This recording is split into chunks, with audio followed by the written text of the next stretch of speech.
کہ دین کو ہم مسجد تک قید رکھیں یا گھر میں قید رکھیں، باقی ہماری دنیائی معاملات، ہماری سوشل لائف، ہمارے اسکول کے معاملات، ہمارے اکنامیکل معاملات، ہمارے پولیٹیکل معاملات یہ ڈیسائیڈ کرے دنیا.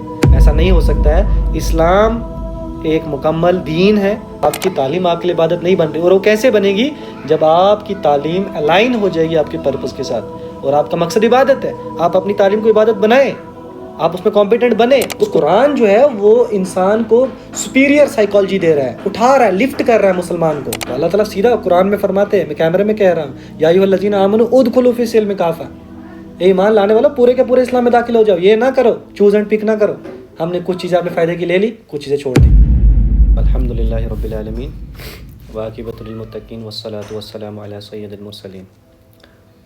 اللہم صلی علی محمد وعلی آل محمد وصحب سیدنا محمد وبارک وسلم علیہم. سب سے پہلے میں تھوڑا انٹروڈکشن دینا چاہوں گا، انٹروڈیوس کرنا چاہوں گا کہ ہمارے پہلے بھی اس طرح کے سیشن ہوتے چلے ہیں. منتھلی کنیکٹ ہم کرتے تھے یہاں پہ، لیکن کچھ مسائل کی وجہ سے وہ ہم نے پوسٹ پون کیے. تو انشاءاللہ اسی طرح ہم پھر بھی کنٹینیو کرتے رہیں گے، اور رمضان میں بھی کوشش کریں گے، اور خاص کر جو رمضان کا آخری عشرہ ہے اس میں ہم کوشش کریں گے یہاں پہ بیٹھنے کی، اور جتنا ہم سے ہو سکتا ہے. دیکھیں ہم عالم تو ہیں نہیں، یا ہم اپنے آپ کو اسکالر تو نہیں مانتے، بس جسٹ اسٹوڈنٹ ہے، اور کوشش کر رہے ہیں کہ کسی طرح سے ہم اپنی بات پہنچائیں. ٹھیک ہے، کیونکہ اگر آپ دیکھیں گے تو اللہ تعالیٰ نے ہم پہ فرض کر دی یہ چیز، اور قرآن میں اللہ تعالیٰ فرماتا ہے کہ تم سب سے خیر والی امت ہو اور تمہیں لوگوں کے لیے نکالا گیا ہے. ٹھیک ہے، اور اب سورہ بقرہ میں آپ دیکھیں گے تو وہاں پہ بھی جو منصب ہے، یعنی نبیوں والا جو منصب تھا، دعوت کا جو منصب ہے، وہ اس امت میں ٹرانسفر ہوا ہے نبی صلی اللہ علیہ وسلم کے بعد. ٹھیک ہے، تو ظاہر ہے، اور علی رضی اللہ تعالیٰ عنہ کا قول بھی ہے کہ اگر ایک آیت بھی یعنی آپ کو معلوم ہے تو آپ کو پہنچانی ہے. تو رمضان کے حوالے سے آپ کا سوال تھا کہ رمضان کیا ہے اور کس طرح سے ہم گزارے، اس کی کیا ہسٹری ہے. تو تھوڑا سا ہم اس پہ روشنی ڈالتے ہیں. اگر رمضان کو آپ دیکھیں گے تو یہ جو ہے اس کو ہم تاریخ میں دیکھتے ہیں تو 6 ہجری میں جو ہے فرض ہوئی تھی اور آیتیں آئی تھی. اور وہ آیتیں قرآن میں اللہ تعالیٰ اس طرح فرماتا ہے، یا ایھا الذین آمنوا کتب علیکم الصیام. ٹھیک ہے، یعنی اے ایمان والو، ہم نے تم پہ رمضان کے جو روزے ہیں، سیام کے جو روزے ہیں وہ فرض کر دیے ہیں. اب جو سیام کے معنی ہیں وہ ٹھہرنے کے ہے، رکنے کے ہے. اور دوسری ایک آیت میں اللہ تعالیٰ فرماتے ہیں شہر رمضان انزل فیہ القرآن، ہے نا، جو ہم نے جو ہے رمضان میں اس قرآن کو اتارا ہے. تو یہاں سے ہمیں ایک آئیڈیا آتا ہے کہ جو فضیلت ہے وہ قرآن کی ہے. اس رمضان کے مہینے کی فضیلت اس اعتبار سے ایز کمپیئر ٹو باقی مہینوں میں اس طرح زیادہ ہے کہ اس رمضان میں اللہ تعالیٰ نے اس قرآن کریم کو، جو سب سے بڑا معجزہ، اس نبی صلی اللہ علیہ وسلم کا سب سے بڑا معجزہ قرآن ہے، وہ اس امت کو دیا. اگر ہم دیکھیں موسیٰ علیہ السلام کا جو معجزہ تھا عصا، یا اسی طرح باقی سلیمان علیہ السلام، داؤد علیہ السلام، اللہ تعالیٰ نے ہر نبی کو ان معجزے دیے وقت کے اعتبار سے جو ریلیونٹ تھے. لیکن نبی صلی اللہ علیہ وسلم کا جو معجزہ ہے وہ زندہ معجزہ ہے، اور قیامت تک یہ رہے گا، اور اس کی جو محفوظیت کا جو ذمہ ہے وہ اللہ تعالیٰ نے خود لیا ہے. تو قرآن ایک اتنی بڑی نعمت جو ہمارے پاس موجود ہے، لیکن میں یہ کہنا چاہوں گا کہ بہت افسوس کا مقام ہے، اور یہی ریزن ہے اس وقت امت کا جو ڈاؤن فال ہے، یا مسلمان کا جو ڈاؤن فال ہے. ہم دیکھتے ہیں اپنی سوسائٹی میں کس طرح مسلمان ایک ایسے تصور لے کے جی رہا ہے، ایک گاڈ لیس تصور لے کے جی رہا ہے، مورل لیس تصور لے کے جی رہا ہے. اور پھر جو امپیکٹ ہم دیکھتے ہیں اپنے آس پاس، حالانکہ رمضان کا مہینہ جس کو اللہ تعالیٰ نے کہا اس کے معنی سیام کے معنی رکنے کے، ٹھہرنے کے ہے، کٹ جانے کے ہے، دنیا سے کٹ جانے کے تھے. ٹھیک ہے، اور اپنے اس رب کے ساتھ الائن ہو جانے کے تھے. آپ دیکھیں صحابہ کی بایوگرافیز اٹھاتے ہیں ہم، یا سیرت اٹھاتے ہیں، تو وہاں میں یہ ملتا ہے کہ مہینوں پہلے سے 6 مہینے سے وہ ویٹ کیا کرتے تھے رمضان کا. اللہم بلغنا رمضان، یا اللہ ہمیں پھر سے رمضان نصیب کر دے. ٹھیک ہے، تو اس قدر فضیلت تھی رمضان کی. لیکن ہم دیکھ رہے ہیں ساحل بھائی، میں آپ سے پوچھنا چاہوں گا کہ ابھی 2 سال پہلے، 3 سال پہلے جب ہم رمضان کا نام سنا کرتے تھے تو ایڈوانس میں ہم ایک وہ فیسینیشن جاگا کرتی تھی کہ رمضان آ رہا ہے، اس کے لیے کچھ پلاننگس، اس کے لیے کچھ پریپریشن کرنا سٹارٹ کرتے تھے. لیکن پریزنٹ سناریو میں آپ دیکھیں رمضان بوجھ بن کے رہ چکا ہے اس امت پہ. واللہ آپ دیکھیں ہماری مسجدیں تراوی یا جو 5 وقتہ نمازیں ہیں ان میں ہمیں لوگ دکھ جائیں گے، لیکن جو ایک کرکس تھا، جو ایسنس تھا رمضان کا، جو ڈیپتھ تھی رمضان کی، وہ جو ہے ہمیں کہیں نہ کہیں محسوس نہیں ہو رہی ہے. لوگوں کا جو رجحان ہوا کرتا تھا، مسجدیں بھری رہا کرتی تھی، کمیونٹی سینٹرز بنا کرتے تھے، ابھی ہم پاسٹ میں دیکھتے ہیں. تو اس طرح سے میں دیکھتا ہوں کہ رمضان جو ہے اس کو ہم نے ایک غلط تصور کے ساتھ جوڑ لیا ہے کہ شاید ہمیں فاقہ رہنا ہے، شاید کچھ اس طرح کی جو کلچرل رسومات ہیں رمضان کو لے کے تو وہ کر لیں گے. تو اس طرح سے تو پھر باقی ریلیجنس میں بھی روزے ہیں نا، ان کے بھی تو کچھ کیا کہتے ہیں، جو برت وغیرہ ہمارے نان مسلمز رکھ لیتے ہیں. تو رمضان کا جو پیور میننگ ہے وہ ہے، اگر ہم دیکھیں تو اللہ تعالیٰ آگے کیا فرماتے ہیں، تاکہ تم میں اس کو ریپیٹ کرنا چاہوں گا. اللہ تعالیٰ فرماتے ہیں یا ایھا الذین آمنوا کتب علیکم الصیام کما کتب علی الذین من قبلکم لعلکم تتقون، تاکہ تم پرہیزگار بن جاؤ، تقوی اختیار کرنے والے بن جاؤ. اب تقوی سے کیا معنی ہے؟ اب تقوی ہم سمجھتے ہیں، ہم نے اس کو بڑے لٹرل میننگ میں لے لیا. تقوی ڈرنے والا ہے، خوف کھا جانے والا ہے، اللہ کے ساتھ اپنے آپ کو الائن کرنے والا ہے، اپنے کانشیس مائنڈ میں ہر وقت اللہ کا تصور رکھنے والا انسان، وہ تتقون ہے، وہ تقوی والا انسان ہے. اور قرآن کو بھی آپ اب جب دیکھیں گے، اللہ تعالیٰ کیا فرماتا ہے، ذالک الکتاب لا ریب فیہ ھدی للمتقین. یہ کتاب ہے نا، ہدایت والی کتاب ہے، بہت آسان ہے، لیکن کن کے لیے ہے یہ؟ متقین کے، ان کو ہدایت دکھائے گی. ابھی متقین کون ہے؟ یہ ہمیں قرآن سے مل جاتا ہے. کون ہے وہ متقین؟ جب ہم قرآن پڑھتے ہیں تو اللہ تعالیٰ بڑے یعنی سورہ بقرہ میں جو ہے کیٹیگرائز کرتے ہیں اسٹارٹنگ میں، یہ مومن لوگ ہیں، یہ ہے وہ تقوی اختیار کرنے والے لوگ، یہ ہے وہ ڈر جانے والے لوگ. جب میری آیتیں ان کے سامنے پڑھی جاتی ہے تو ان کے دل ڈر جاتے ہیں. کیا ہماری ایسی کیفیت ہے؟ ہمیں یہ دیکھنا ضروری ہے. کیا اللہ تعالیٰ کی آیتیں جب ہمارے سامنے پڑھی جاتی ہیں ہمارے دل ڈر جاتے ہیں؟ ایسا نہیں ہوتا ہے. اور اس کے پیچھے جو ریزنس ہے وہ ظاہر ہے کہ شاید ہم نے قرآن کو یا تو اللہ کا کلام ہی نہیں مانا ہے، ہم یا تو حق ہی نہیں مانتے اس کتاب کو، یا دوسرا یہ ہے کہ یا تو ہمیں یہ سمجھ ہی نہیں آ رہا ہے کیا ہے. ٹھیک ہے، تو اس کے لیے میں یہی کہوں گا کہ رمضان فاقے رہنے کا نام نہیں ہے. اگر ایز کمپیئر جو آپ کے حالات تھے ادر منتھس میں، اسی طرح آپ رمضان میں چل رہے ہیں، وہی معاملات ہیں، وہی اٹھنا آپ کا، وہی جاگنا آپ کا، وہی نمازیں ترک کرنا آپ کا، وہی غیبت کرنا، وہی جھوٹ بولنا آپ کے، یعنی جو فرینڈ سرکلز ہیں ان میں جا کے پھر سے وہی شغل کرنا، وہ غیبتیں کرنا، وہ فلاں لڑکی کی بات کرنا، فلاں مسئلے کی بات کرنا، تو یہ فاقہ ہے. ہمیں حدیث بھی مل جاتی ہے صحیح بخاری کی کہ اللہ کے رسول نے فرمایا، بالکل وہ حدیث اس طرح ہے کہ اگر جو شخص ہے وہ سیم وہی یعنی روش اختیار کرتا ہے، یعنی اگر وہ جھوٹ کہتا تھا یا فحاش مسائل یا کچھ ایسے لغویات وہ ڈسکس کرتے تھے، اگر وہ پھر سے رمضان میں آ کے نہیں رک رہا ہے، کیونکہ سیام کے معنی میں نے پھر کہا تھا ٹھہرنے کے ہے، رکنے کے ہے، اپنے معاملاتوں کو یعنی جو تھے ان کو ٹھیک کرنے کے ہے. ٹھیک ہے، تو اگر وہ نہیں کرتا ہے یہ چیز، تو پھر اس کا حدیث میں آتا ہے کہ اس کا روزے سے کوئی تعلق نہیں، وہ جسٹ فاقہ دے رہا ہے، جسٹ فاقے رہ رہا ہے، وہ ایک جو ریچول ہے اس کو فالو کر رہا ہے. تو میرا پھر یہی رہے گا کہ رمضان کی فضیلت اس لیے زیادہ ہے کیونکہ اس مہینے میں قرآن اترا ہے، اور زیادہ سے زیادہ آپ کوشش کریں اس مہینے میں جو آپ کے، ایسے تو رمضان ہمیں ہر مہینے میں، یہ قرآن ہمیں ہر مہینے میں پڑھنا چاہیے، لیکن اس مہینے میں اپنے معمولات جو ہے وہ اور بڑھا دے، انٹینسٹی بڑھا دے، قرآن کو پڑھنے کی، ترجمے کے ساتھ پڑھنے کی بڑھا دے، اس طرح کے کلسٹرز بنانا سٹارٹ کریں، مسجدوں میں درس قرآن دینا سٹارٹ کریں. تو میرا یہی رہے گا کہ قرآن کو آپ اس میں دیکھیں، اور باقی جو آپ کی فرضیت ہے، آپ پہ نماز ہے یا باقی جو چیزیں ہیں ان کو آپ کنٹینیو کریں. ایک چیز اور، اس میں ایک چیز اور ہے کہ جو سخاوت کا ہے، یعنی صدقات وغیرہ کا یا سخی ہونا، وہ ہمیں بڑا اس میں ملتا ہے. نبی صلی اللہ علیہ وسلم اس مہینے میں as compare to other month جو زیادہ سخی ہوتے تھے، زیادہ صدقات کیا کرتے تھے، لوگوں کے ساتھ انٹریکٹ کیا کرتے تھے، قرآن کو دور کیا کرتے تھے. کہیں حدیثوں میں ملتا ہے 2 بار دور کیا کرتے، کہیں میں ملتا ہے 1 بار کیا کرتے، لیکن کیا کرتے تھے. تو یہ ہمارے نبی صلی اللہ علیہ وسلم ہے جو قرآن کا دور کر رہے ہیں. تو ہم اور آپ ہمیں دیکھنا چاہیے کہ ہمیں کس انٹینسٹی کے ساتھ قرآن کو یہاں پہ فالو کرنا. دوسرا کوشچن میرا یہ رہے گا، آپ نے مسجدوں کی بات کی نا، تو دوسرا کوشچن میرا یہ رہے گا کہ ہم مسجدوں کو کیسے کیمپس بنائیں، مسجدوں میں اپنے چھوٹے چھوٹے بچوں کو کیسے کنیکٹ کریں، اور مسجدوں میں کیسے پوڈ کاسٹ ہو، اور مسجدوں میں کیسے ہم دین کی بات سیکھیں، دین کی دعوت دیں. آج ہم اس زمانے میں ہم دیکھتے ہیں جو مسجدیں ہیں بس وہ نمازوں کے لیے رہ گئی. ہم آتے ہیں 5 کا نماز پڑھتے ہیں اور چلے جاتے ہیں، اور رات کو مسجد بند کر دیتے ہیں. اس کے بارے میں آپ کا کیا خیال ہے؟ اس میں یہی کہنا چاہوں گا کہ سب سے پہلی چیز ہمیں یہ سمجھنا پڑے گا کہ مسجد کا اسلام میں مقصد کیا ہے. ٹھیک ہے. اگر مسجد بنائی ہے یا مسجدیں اسٹیبلش کی گئی ہیں یا بیت اللہ کو اللہ تعالیٰ نے سب سے پہلی مسجد کہا ہے, اللہ کا گھر کہا ہے, تو اس کے پیچھے میننگ کیا ہے؟ ٹھیک ہے, یہ ہمیں دیکھنا پڑے گا.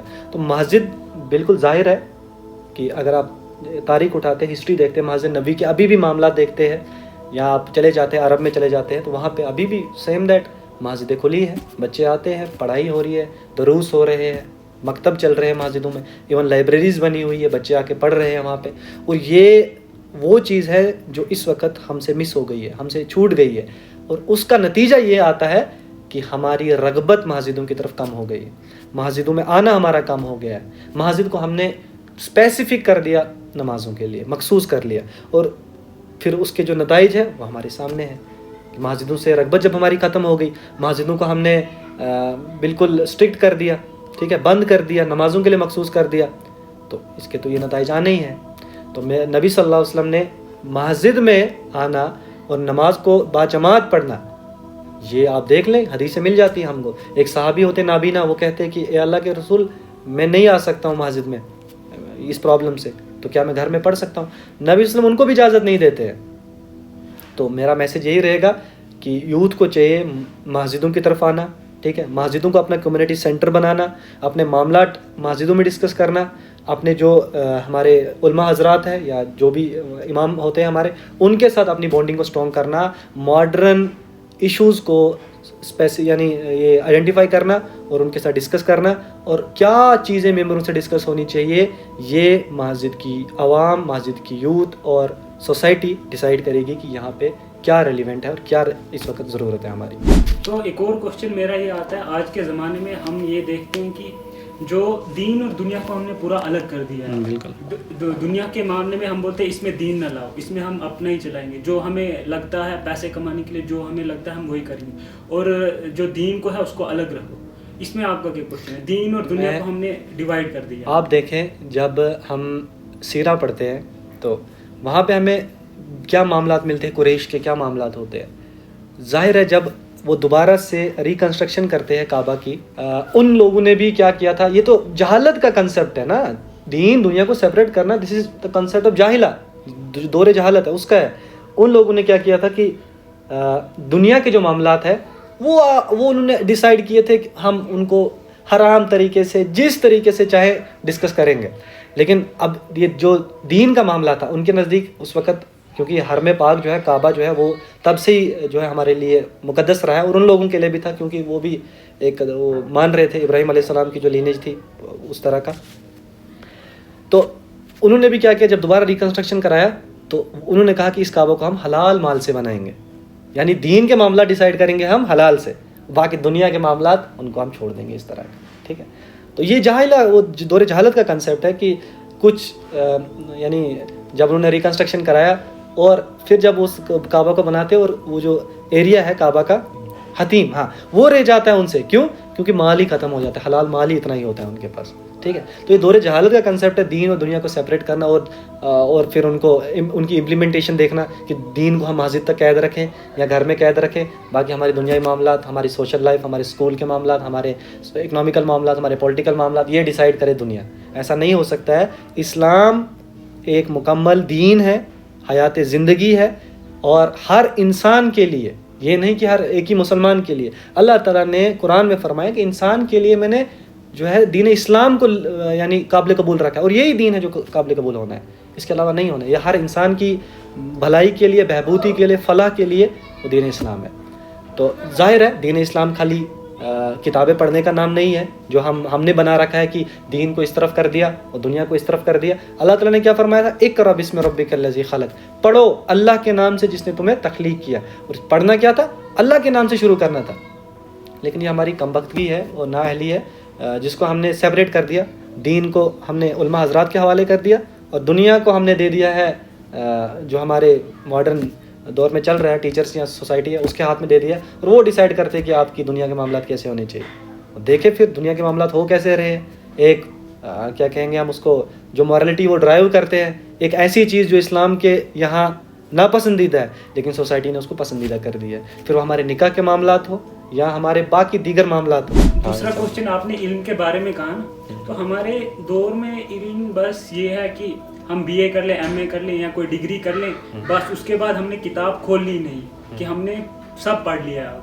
مطلب اس کے بارے میں آپ کا کیا کہنا ہے؟ میں ساحل بھائی پھر اس میں یہی کہوں گا, میں نے پچھلے لیکچر میں بھی یہ کہا تھا کہ اگر آپ کی تعلیم آپ کی عبادت نہیں بن رہی ہے, ٹھیک ہے, وہ کوئی بھی آپ کا علم ہو, اگر آپ کا دین کا علم ایون, میں تو یہ کہنا چاہوں گا, ایڈریس کرنا چاہوں گا, ہم سب سے نااہل انکمپیٹنٹ بندے کو اٹھا کر سوسائٹی سے دین کا ٹھیکیدار ذمہ وار بنا دیتے ہیں, اس کو مدرسے میں بھیج دیتے ہیں, ٹھیک ہے. تو کیا آپ نے انصاف کیا ہے؟ کیا آپ نے ایسے شخص کو دین کا ذمہ دے دیا ہے, اور وہ پھر اس دین کے ساتھ کیا کرتا ہے جب وہ وہاں سے فارغ ہوتا ہے؟ وہ جس طرح ایک بچے کو ہم پلیس کرتے ہیں اسکول میں, وہ اس کو ڈیوٹی مان رہا ہوتا ہے کہ میں جاؤں گا, کچھ وہاں پہ جا کے کوئی علم حاصل کروں گا, اور واپس آ کے کیا کروں گا, گھر میں آ کے کھانا وانا کھا لوں گا. میں ابھی ریسنٹلی ایک واقعہ آپ کو بتاتا ہوں. ابھی میں اور بردر شعیب گھومنے گئے تھے ایک جگہ, وہاں پہ ایک شخص ملے ہمیں, وہ ابھی ماشاء اللہ دیوبند سے پڑھ رہے ہیں اور عالمیت کر رہے ہیں, ان کی ابھی لاسٹ سیمسٹر تھا. ان سے میں نے پوچھا پوسٹ عالمیت کے آپ کیا کرو گے, ٹھیک ہے, میں نے ان سے کوشچن کیا کہ اس کے بعد کیا ہے, پلان کیا ہے. بولا بس آ کے گھر میں بیٹھ جائیں گے. بولا کیوں؟ وہ یار عالمیت ڈگری ہو گئی, اب گھر میں آ کے بیٹھیں گے. میں نے بولا اگر اس انٹینشن سے, میں نے پھر آپ کو بتایا, اگر یہ نیت ہے آپ کی علم حاصل کرنے کی, میں ڈگری کر لوں گا, میرا ایک سوشل اسٹیٹس بڑھ جائے گا, مجھے لوگ عالم کہنا, پی ایچ ڈی ڈاکٹر کہنا یا انجینئر کہلائیں گے, تو خدا را میں ہاتھ جوڑ کے یہ کہنا چاہوں گا کہ ایسے علم سے آپ بچیں. تو یہ بالکل ظاہر ہے, اگر آپ کی تعلیم آپ کے لیے عبادت نہیں بن رہی, اور وہ کیسے بنے گی جب آپ کی تعلیم الائن ہو جائے گی آپ کے پرپس کے ساتھ, اور آپ کا مقصد عبادت ہے, آپ اپنی تعلیم کو عبادت بنائیں, آپ اس میں کمپیٹنٹ بنیں, اس کو سوسائٹی میں امپلیمنٹیشن تک لے آئیں, اس میں آپ اپنی ماسٹری لے آئیں, اس میں آپ اس کو اسپیشلائز کریں, اس فیلڈ میں آگے آئیں اور سکھائیں چیزوں کو, یہ آپ کے لیے عبادت بنے گی انشاءاللہ. اور مسلمان امت کو تو اس وقت ضرورت ہے اس چیز کی ضرورت ہے کہ ہم کمپیٹنٹ مسلمان بنائیں, ہم ایسے لوگ ڈیولپ کریں, ہم ایسے لوگ سوسائٹی میں دیکھیں جو ہمارے فیوچر کو سیکیور کریں گے, ہمارے بچوں کو سیکیور کریں گے. اس طرح سے میں ساحل بھائی یہ کہنا چاہوں گا, جب آپ یہ بچے ہمارا فیوچر ہے, ٹھیک ہے نا, آپ ان کو مسجدوں میں آنے سے روکیں گے. آپ دیکھیں, حدیث دیکھیں, حسن حسین علیہ السلام نبی وسلم کے کندھوں پہ آ کے مسجد میں بیٹھا کرتے تھے, اور اتنی دیر تک رہا کرتے تھے سجدوں میں نبی وسلم, کہ کہیں حسن یا حسین جو ہے نیچے نہ گر جائے. تو ہم نے اس کو بڑا الگ اینگل سے پریزنٹ کیا ہے, بچوں کے لیے اسٹرکٹ کی ہے مسجدوں کو آپ سینٹرز بنائیں, ان کے لیے پلینگ سینٹرز بنائیں, ایسی ایکٹیویٹیز پرفارم کرائیں وہاں پہ کہ ان کا IQ EQ ایموشنل جو ہے کوشنٹ ہے وہ بڑھے, آپس میں اٹیچ ہو جائے, ان کی بانڈنگس بنا اسٹارٹ ہو جائے بچوں کی. آپ دیکھیں ہماری پہلی صف میں اگر صفوں میں بچے کھڑا ہوتے ہیں تو کچھ ایسے لوگ بھی ہیں ان کو ریپلیس کر دیتے ہیں, ہاں یہاں سے آپ پیچھے چلے جائیں. تو ان کے جو نیورو سسٹم پہ, ان کے جو مائنڈ پہ ایسا افیکٹ پڑتا ہے کہ شاید ہم اس لائق ہی نہیں ہے کہ یہاں پہ ہم کھڑا ہو جائے, پلیس ہو جائے. تو دیکھیں یہ اسلام جو ہے نا, یہ ترتیب میں ایک نرچرنگ کرتا ہے, ایک اپبرنگنگ کرتا ہے بچے کی, اور ہمارے پاس پورا ایک ماڈل ہے, اس طرح سے ہم کام کریں ان پہ انشاءاللہ. دوسرا جو مسئلہ معاشرے میں نظر آتا ہے, اپنا سب اپنا سوچو, مطلب اپنی نمازیں پڑھو, دوسروں کو بول دو نماز پڑھنے کے لیے, اگر پڑھیں گے تو ٹھیک ہے, نہیں پڑھیں گے تو وہ بھی ٹھیک ہے, اپنا کرو, جو بھی معاملات ہیں اپنے لیے زیادہ بہتر سوچو. اس کے بارے میں آپ کا کیا؟ دیکھیں اس میں میں یہ کہنا چاہوں گا کہ اسلام جو ہے, اس میں ہم دو پہلو سے دیکھتے ہیں, ایک ہماری اجتماعیت ہے اور ایک ہماری انفرادیت ہے, یعنی ایک ہمارے کلیکٹیو معاملات ہے جو سب کے, اور ایک جو ہے انفرادی انڈیویجول معاملات ہے, ٹھیک ہے. اسلام جو ہے اگر انفرادیت پہ آپ محدود رہیں گے تو وہ اسلام نہیں ہے, ٹھیک ہے. وہ ہمیں حدیث مل جاتی ہے کہ اللہ تعالیٰ حکم دیتے جبریل کو, جاؤ فلاں بستی کو الٹ دو, ٹھیک ہے. اور جبریل پوچھتے اس بستی میں تو یا رب ایک فلاں بندہ ہے, بڑا زاہد ہے, بڑا متقی ہے, اس قدر وہ عبادتیں کرتا ہے کہ پلک جھپکنے تک بھی وہ آپ کی نافرمانی نہیں کرتا. اللہ تعالیٰ کیا فرماتے ہیں کہ پہلے الٹو اس شخص پہ اور پھر الٹو باقیوں پہ. کیوں؟ کیونکہ میرے دین کے لیے جو کلیکٹیو اجتماعیت تھی, اجتماعی معاملات تھے سوسائٹیز کے, ان کے لیے اس کی غیرت نہیں جاگی, اس کے لیے اس نے ایفرٹ نہیں کیے. سوسائٹی میں اتنا کرپشن آ گیا تھا, اس قدر مسائل کھڑے ہو گئے تھے, اس کی غیرت میرے لیے نہیں جاگی. وہ اپنے آپ کو بچا رہا تھا, اپنی نوافل, اپنی نمازیں. اور اس کو میں اس طرح ایڈریس کرتا ہوں پریزنٹ سناریو میں, وہی معاملات ہمارے ساتھ ہو گئے. ہم نے کیا ہو گیا, ہم سیلف پریزرویشن اس میں چلے گئے ہیں, بس اپنے آپ کو بچانا ہے. فیملی ہماری ان کی جو مینٹلٹی ہے ان کی بھی غلطی نہیں ہے کیونکہ یہ ایک چلے آ رہا ہے ایک وہ بالکل ہاں. تو ان کے یہاں مینٹلٹی بھی یہی ہے کہ شاید اپنے آپ کو بچا دینا ہی اسلام ہے, کافی ہے. مسلمان قرآن جب پڑھتا ہے بھائی, آپ کو امتوں وسطا کہا گیا قرآن میں, آپ واحد امت ہو, نکالی گئی امت ہو, آپ کو کام دیا گیا ہے, اتنا بڑا منصب, اتنا بڑا مقام دیا گیا ہے آپ کو, سب سے you are the best among them, جو باقی امتیں ہیں ان میں. اور آپ دیکھیں نبی, سب سے اشرف الانبیاء نبی صلی اللہ علیہ وسلم, ان کی امت, ہم, قرآن ہمارے پاس, یعنی تمام جو بھی اس کو ہم اس طرح کہیں گے, جو بھی انعامات ہیں اللہ تعالیٰ کے, ہمارے پاس موجود ہے. تو اللہ تعالیٰ نے فرمایا قرآن میں کہ اگر تم نے وہی راہ راست اختیار کی جو بنی اسرائیل نے کی, اگر تم نے میرے مشن کو پیٹھ دکھائی, تو میں تمہاری جگہ دوسری قوم کو, دوسرے لوگوں کو ریپلیس کروں گا, وہ تم سے بہتر کام کریں گے. ٹھیک ہے, تو یہ منصب ہمیں سمجھنا پڑے گا, یہ رسپانسبلٹی ہمیں سمجھنی پڑے گی. You are the messenger of the messenger of اللہ. یہ رسپانسبلٹی جب ہر مسلمان لے لے گا تو وہ چین کی نیند نہیں سو سکتا ہے, وہ چین کی بانسری نہیں بجا سکتا ہے. ٹھیک ہے, اور شاید میں اس طرح سمجھتا ہوں کہ ایک مسلمان اس مغالطے میں ہے, اس کنفیوژن میں ہے, اس دنیا کو سمجھ نہیں پا رہا ہے, وہ یہ سوچ رہا ہے کہ میرا گھر محفوظ ہے. خدا کی قسم, اگر آج ہمارے پڑوس میں, ہمارے آس پاس یا فلسطین میں یا ایون کہیں بھی مسلمانوں پہ ظلم ہو رہا ہے, اگر اس کو ہم نے اس طرح سمجھا ہم پہ نہیں ہوگا, تو یہ آپ کی بیوقوفی ہے. ٹھیک ہے, یہ معاملات آپ کے ساتھ بھی ہونے, اور کوئی نہیں ہوگا آواز اٹھانے والا. کیوں؟ کیونکہ آپ نے سٹارٹ کیا اس چیز کو, اس رسم کو, کہ بھائی وہ ہم اپنی نیشن میں ہیں, ہم اپنے گھر میں ہیں, ہمارا سب معاملہ ٹھیک ہے. مسلمان کا جو کنسیپٹ ہے وہ امہ کے ساتھ جوڑے گئے نا ہم. تو امت کا جو کنسیپٹ ہے وہ کسی ٹرائبلزم میں, کسی نیشنلزم میں, کسی بارڈرز میں قید نہیں ہے. اللہ کے رسول نے کیا فرمایا, ایک مسلمان دوسرے مسلمان کا بھائی ہے, اور مسلمان بازو کی مانند ہے, شریر میں دو بازو, ایک ادھر ہے ایک ادھر ہے. تو ظاہر ہے کہ اگر آپ کی ایک بازو خراب ہے, ایک بازو ورکنگ میں نہیں ہے, تو آپ کوشش کریں گے اس کو ٹھیک کرنے کی. تو مسلمان کا یہ کام ہے کہ اگر آپ کا ایک بھائی ہے, آپ کا ایک دوست ہے, آپ کے گھر میں معاملات ہیں, آپ کی سوسائٹی میں معاملات ہیں, تو آپ کو رسپانسبلٹی لینی ہے, ذمہ لینا ہے لوگوں کا کہ بھائی مجھے ان کو نکالنا ہے, مجھے ان کو بچانا ہے. تو انفرادیت اسلام میں نہیں ہے. میں پھر سے یہ کہوں گا, انفرادی معاملات قرآن میں آ گئے ہیں, اور صحابہ سے بڑھ کر زہد, صحابہ سے بڑھ کر متقی, صحابہ سے بڑھ کر کوئی نہیں تھا. اور راتوں کو اللہ کے یہاں کھڑا رہا کرتے تھے, روتے تھے, اور دن میں جایا کرتے تھے, معاشرے میں مسائل حل کیا کرتے تھے. آپ علیہ السلام کو دیکھ لے, راتوں کو اللہ کے سامنے بچے کی طرح رویا کرتے تھے, اور جب دن میں وہ جایا کرتے تھے یعنی مارکیٹ میں, سوسائٹی میں, تو تلوار پہ اس طرح ہاتھ ہوا کرتا تھا کہ اگر ظالم دیکھ لے تو کانپ جاتا تھا کہ یہ تلوار میری طرف اٹھے گی, اور مظلوم دیکھ لیتا تھا تو اس کو امید آ جاتی تھی کہ یہ ہے وہ جو عدل قائم کرنے والے لوگ ہیں. تو اس طرح آپ کو دیکھنا پڑے گا چیزوں کو. بالکل. اعتکاف کے بارے میں, اعتکاف کی فضیلت, اعتکاف میں ہمیں کیا کرنا چاہیے؟ اعتکاف کے حوالے سے میں یہ کہنا چاہوں گا کہ عموماً ہمیں حدیثوں سے یہ ملتا ہے کہ نبی صلی اللہ علیہ وسلم جب سے رمضان کے روزے فرض ہوئے تھے تب سے لے کر انہوں نے ہر رمضان میں اعتکاف کیا ہے. تو اس کی بڑی فضیلت ہے, اہمیت ہے, ہمیں اسلام میں بھی ملتی ہے. اور اگر آپ ماڈرن سائنس میں بھی دیکھیں گے تو جو تنہائی کا جو کنسیپٹ ہے, یعنی ہم اس کو یہ کہہ سکتے ہیں انڈیپینڈنس آف تھاٹ کا جو کنسیپٹ ہے, ٹھیک ہے, تو یہ بہت ضروری ہے ایک انسان کے لیے, تنہائی کاٹے وہ تمام معاملات سے سائڈ ہو کر, ٹھیک ہے, تاکہ وہ اپنے رب کے ساتھ اپنے معاملات کو اسٹرانگ کرے, جو قرب ہے, قرب الہی ہے, اس کو حاصل کرے. تو اس میں یہی کہوں گا کہ اس کی بڑی فضیلت ہے. اگر آپ کے پاس ٹائم کیا ہے, اس میں ٹائم نکالنا پڑے گا. یہ ہمارے بہانے ہوتے بھی, ہمارے پاس ٹائم نہیں ہے, کیونکہ آپ دیکھیں اگر اللہ آپ کو موقع دے رہا ہے, رمضان کی شکل میں اللہ آپ کو موقع دے رہا ہے, خدا کی قسم یہ موقع ہے. اگر ہم اس کو صحیح سے دیکھیں, جو ہمارے پاس کچھ مواقع آتے ہیں, شب قدر کی شکل میں آتے ہیں, یا رمضان کی شکل میں آتے ہیں, ایون حج کی شکل میں آتے ہیں, تو یہ اللہ تعالیٰ کی طرف سے موقع ہے کہ میں اپنے بندے کے لیے کچھ ایسے آفر لے کے آؤں کہ وہ بندہ جو ہے اس دوران میری طرف آ جائے. تو رمضان بھی اسی طرح ہے, ٹھیک ہے. اور اعتکاف کا جو مسئلہ ہے یہ بڑا ہے, امپورٹنٹ ہے رمضان میں, اس کو آپ نیگلیکٹ نہیں کر سکتے ہیں, اور کوشش کریں کہ اس میں بیٹھے. اور اس کے جو یہ ہے عمل ہے, اس میں کیا عمل کرنا ہے, تو اس میں زیادہ سے زیادہ آپ قرآن کی طرف آئیں, قرآن کو سمجھنے کی کوشش کریں, کیونکہ ہم دیکھتے ہیں عموماً باقی مہینوں میں ہماری جو مشغولیات ہوتی ہیں، ہم بہت مشغول ہوتے ہیں، قرآن کو اس ڈیپتھ سے نہیں دیکھ سکتے ہیں.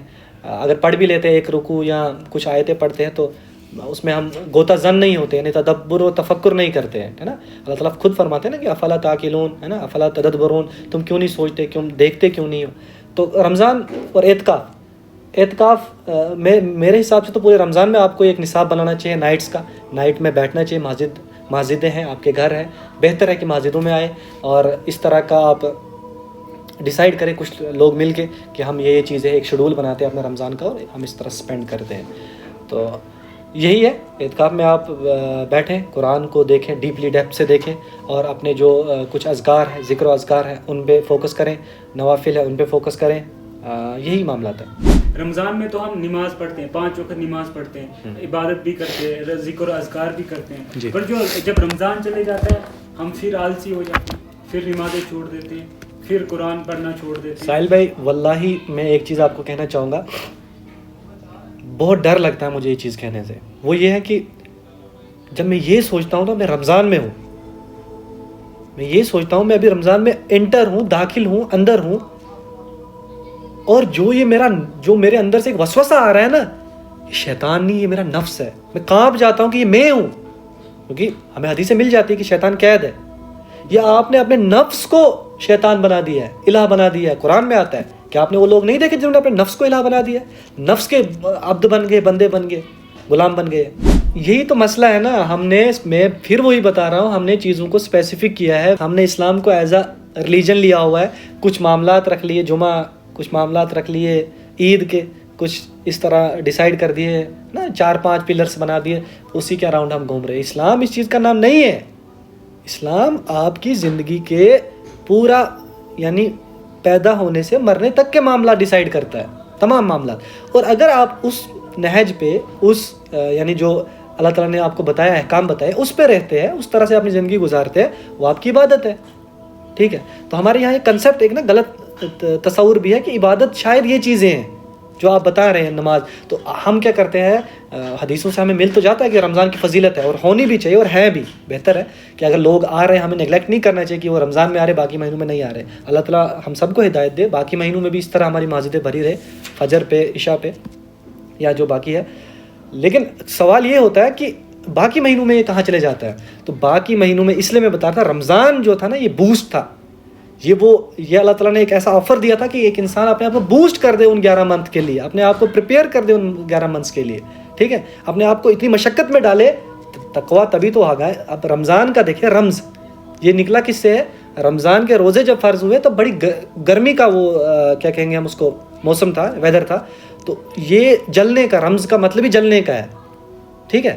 تو اس میں کچھ مفکر، کچھ اسکالرس یہ کہتے ہیں کہ گناہوں کو جلانا ہے اس میں، رمضان میں اپنے گناہوں کو برن کرنا ہے. اور آپ کو حدیث بھی مل جائے گی کہ بڑا بدنصیب وہ شخص جس نے رمضان کا مہینہ پایا اور پھر بھی اپنی مغفرت نہیں کرا پایا.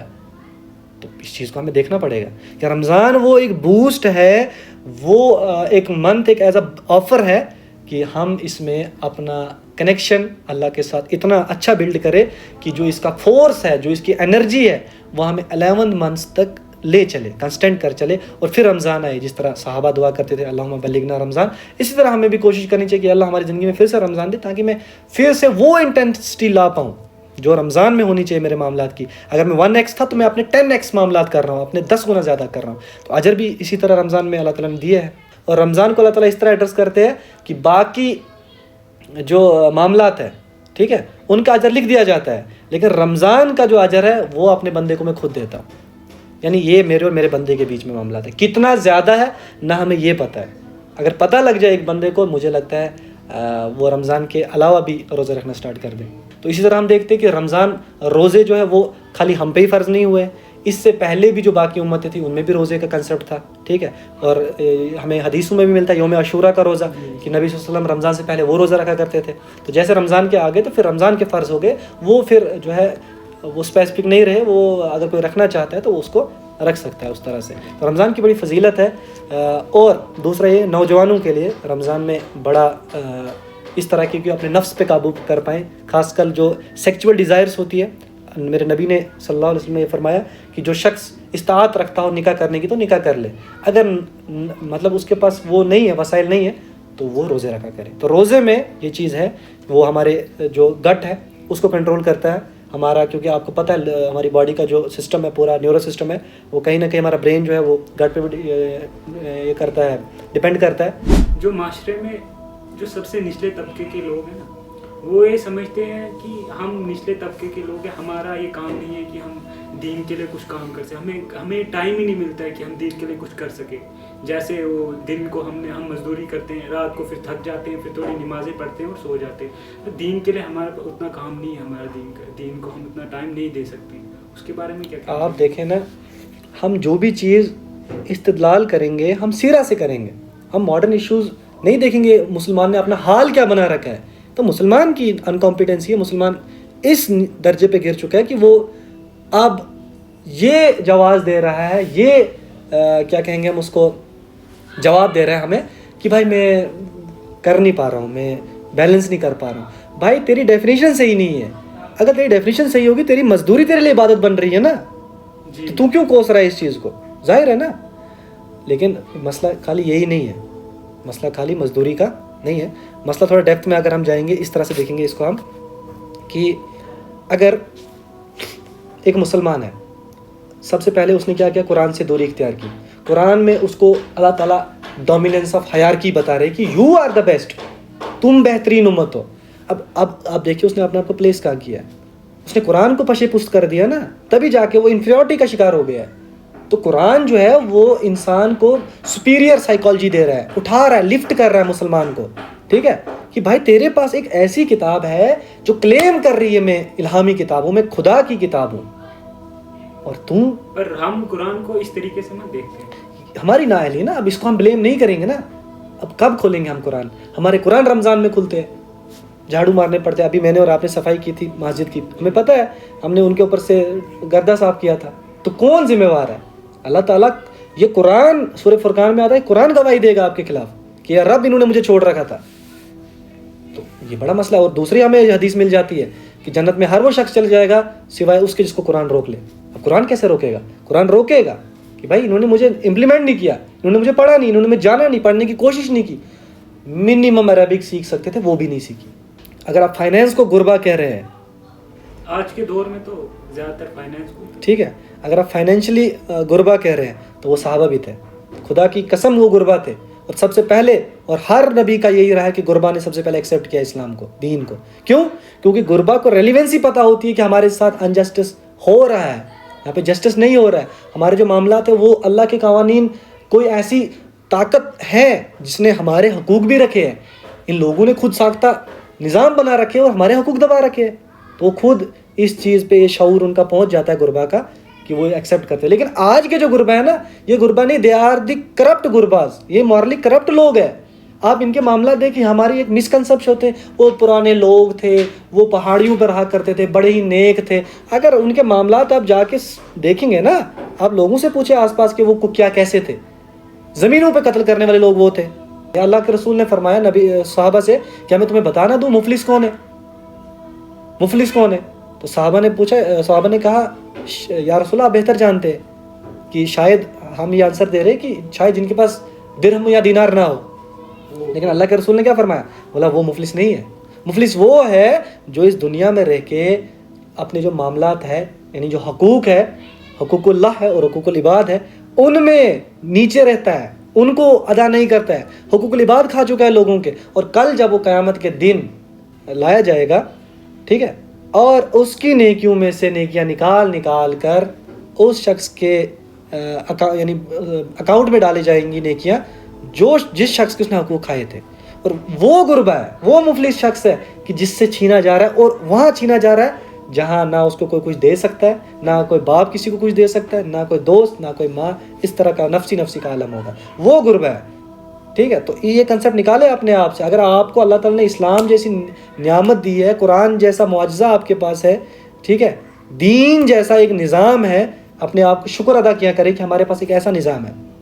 آج کے معاشرے میں زیادہ تر انڈیا پاکستان میں جو ایک کلچر ہے جوائنٹ فیملی سسٹم, اس کے بارے میں آپ کا کیا کہنا ہے؟ اس کے بارے میں یہی کہوں گا, اور اس میں بہت رائے مل جائیں گی آپ کو, ٹھیک ہے, لیکن جو ہمیں سیرہ سے, سنت سے جو ثابت ہے چیزیں, وہ ہمیں یہی ملتا ہے کہ صحابہ، کوئی بھی صحابی ہمیں ایسے نہیں ملتے ہیں جنہوں نے جان بوجھ کے جو جوائنٹ فیملی سسٹم میں رہے ہو. جان بوجھ کر جو آج ہماری سوسائٹی میں مسئلے آ گئے ہیں نا کہ ہم کیا کرتے ہیں اس چیز کو پتہ نہیں کیا پلیس کیا ہم نے، کفر کے اس میں لے جاتے کہ تم نے یہ بات کر دی جوائنٹ فیملی میں آپ نہیں رہیں گے. ٹھیک ہے نا، تو یہ ہم نے بڑا اس کو ایکسٹریم لے لیا. ایسا کچھ بھی نہیں ہے. آپ نے دین کو ہی نہیں سمجھا ہے، آپ نے پیرنٹنگ کو ہی نہیں سمجھا ہے. ٹھیک ہے، آپ نے بچہ پیدا کرنے کا مقصد ہی نہیں سمجھا ہے. تو آپ کون سا کیا آپ دیکھیں، جب آج کل کی فیملیز پہ بات آ جاتی ہے تو قرآن کی آیتیں اٹھا کے لے آتے ہیں. اف والی جو آیت ہے کہ فیملی کو اف بھی نہیں کرنا، ٹھیک ہے، اپنے ماں باپ کو اف بھی نہیں کرنا. او بھائی جب تمہارے اپنے پہ آ جاتی ہے تو قرآن لے آتے ہو. قرآن کی حدیث، قرآن نے کہا نا کہ کیا تم نے قرآن کو یہ بنا کے رکھ لیا کہ کچھ من چاہیے آیتیں آئی تو اٹھا لی تو کچھ کو کچھ چھوڑ دی.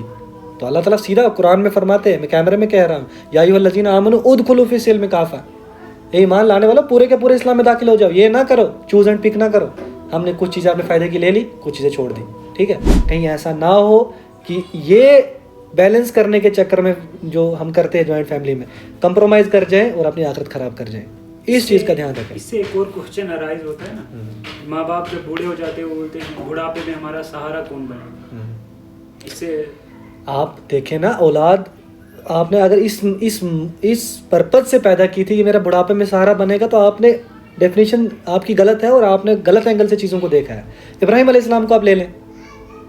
ابراہیم علیہ السلام جب کیا ہوتا ہے، دعا کرتے ہیں اپنی اولاد کے لیے اور ان کو اللہ تعالیٰ ایز اے انعام اسماعیل علیہ السلام دے دیتے ہیں. اور پھر کیا کرتے ہیں، وہ ان کو چھوڑ کے آتے ہیں بھائی صحرا میں.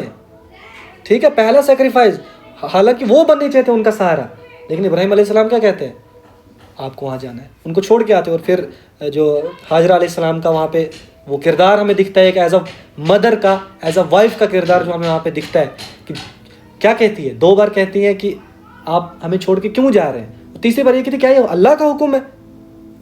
تو یہ چیز ہے، جب اللہ کا حکم آ گیا وَسَمِعْنَا وَأَطَعْنَا، یہ سمجھنا پڑے گا فیملی کو کہ بچے کو پیدا کرنے کا پرپس کیا تھا. ہمارے لیے صدقہ جاریہ بنے گا کیسے.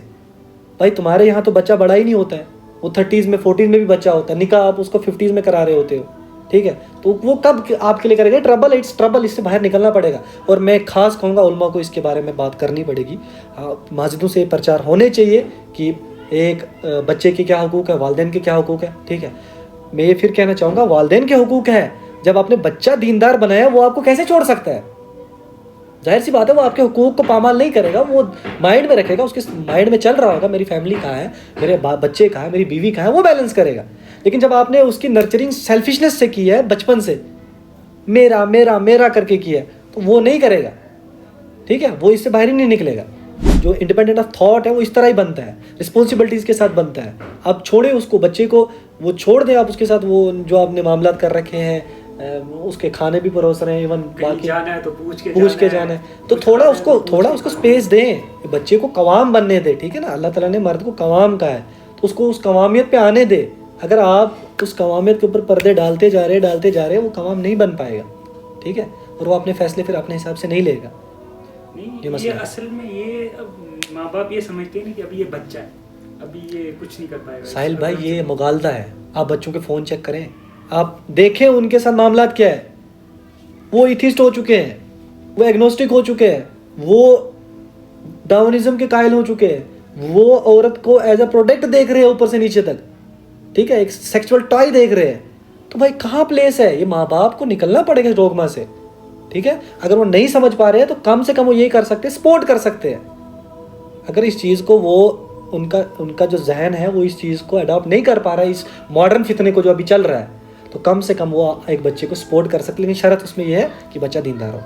ٹھیک ہے، ایسا نہیں ہو کہ بچہ باغی ہو، بچے کے بڑے معاملات چل رہے ہو اور وہ سپورٹ مانگ رہا ہو کہ مجھے اکیلا رہنا ہے، ادھر جا کے میں آزاد رہوں گا، دارو پیوں گا، جو چاہے وہ کروں گا، فیملی بھی نہیں دیکھ رہی ہے، کوئی بھی نہیں دیکھ رہا ہے.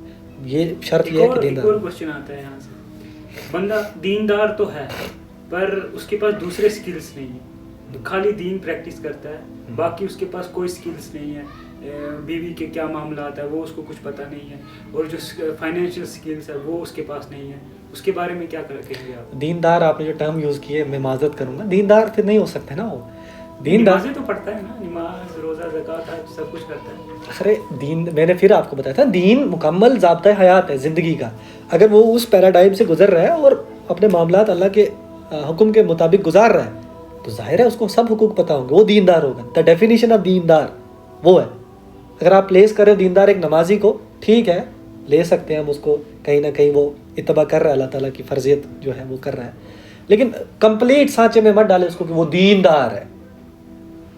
دیندار جو ہے وہ اپنے تمام معاملات سوشل, ٹھیک ہے, سوسائٹی کے, نائبرز کے, ایون اپنے گھر کے, ایون اپنی جان کے, آپ کی جسم کا بھی آپ پہ حق ہے نا, وہ معاملات بھی اللہ کی طرف سے طے کرتا ہے. اور یہ کہتا ہے میرا جینا, میرا مرنا, میرا کھانا, ایون پینا, میرا اسکول جانا, میرا سونا, میرا اٹھنا, ہر چیز, یہ کپڑے پہننا, یہ تمام للہ رب العالمین, اللہ تعالیٰ کے لیے. ہر چیز کو اللہ تعالیٰ کے ساتھ جوڑتا ہے. شادی کے حوالے سے, شادی ہم نے بہت ہی کچھ کلچرل بنا دیا. شادی ہوگی پھر بڑا سا فنکشن تو کرنا ہی کرنا ہے, اگر فنکشن نہیں کیا لوگ کیا کہیں گے, لوگ کیا کہیں گے. یہی مسئلہ ہے ساحل بھائی, لوگ کیا کہیں گے. اس وجہ سے آپ ان پرنسپلز کو, ان فنڈامنٹلز کو پشے پست کرتے ہیں, ان کو کمپرومائز کرتے ہیں لوگوں کو راضی کرنے کے لیے. آپ کو تو رب کو راضی کرنا تھا نا, آپ نے لوگوں کو راضی کرنا سٹارٹ کر دیا ہے. ٹھیک ہے, یہ ایک بڑا نارم ہے سوسائٹی کا اس وقت جو بن چکا ہے.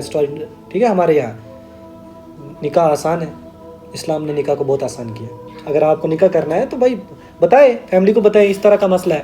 جو مسئلہ, دیکھو میں ایک چیز اور بتا دوں گا, اس وقت اتنا مسئلہ آ گیا ہماری سوسائٹی میں. اگر ایک بندہ دنیاوی اعتبار سے ٹھیک ہے, دین ہی نہیں, دنیاوی اعتبار سے وہ پڑھ رہا ہے, سب کچھ کر رہا ہے, اور ایون وہ حرام میں انوالو ہے, اس کی فیملی کو بھی پتہ ہے, فیملی وہاں پہ کمپرومائز کر رہی, کچھ تو کر رہا ہے بھائی, ابھی تو چلو کرنے دو, زنا بھی کر رہا ہے, اور نگلیکٹ کر رکھا ہے اس چیز کو. ٹھیک ہے, تو یہ سب چیزیں ہمیں سمجھنی پڑے گی, فیملی کو بھی خاص کر اس طرف توجہ دینا پڑے گی. اور حدیثیں مل جاتی ہیں ہمیں کہ اگر ایک بچہ بالغ ہو گیا اور وہ گناہ میں مبتلا ہے, فیملی پہ اس کا وبال آتا ہے. ٹھیک ہے نا, یہ چیزیں دیکھنی پڑیں گی. اور نکاح آسان ہے, اور آسان کرنے کی کوشش کریں. کیا میں یہ بتانا چاہوں گا, جب ہمارے والدین کی شادی ہوئی تھی کیا وہ فائنینشلی انڈیپینڈنٹ تھے؟ نہیں تھے. یہ دور وہ دور کچھ نہیں, یہ دور وہ دور نہیں ہے. فیملیز کو چاہیے, اگر بچہ فی الحال تو بچے کو آپ پریپیئر کریں, آپ نے دین ہی کو نہیں سمجھا ہے بھائی, اس کو اسکل سکھائیں, اس کو فائنینشلی انڈیپینڈنٹ بنائیں. بچوں کے پاس تو پھر ہی تو چلے آگے, میں اس چیز کو آگے کے لیے ٹرانسفر کر رہا ہوں. آپ کے ساتھ یہ معاملات ہو چکے ہیں, آپ کوشش کریں آپ کے بچوں کے ساتھ معاملات نہ ہو. ٹھیک ہے, میں یہ بتا رہا ہوں کہ فرسٹ تو ہم ڈیولپ ہونے چاہتے, فائنینشلی اتنا انڈیپینڈنٹ ہونے چاہتے کہ یہ نوبت ہی نہ آئے.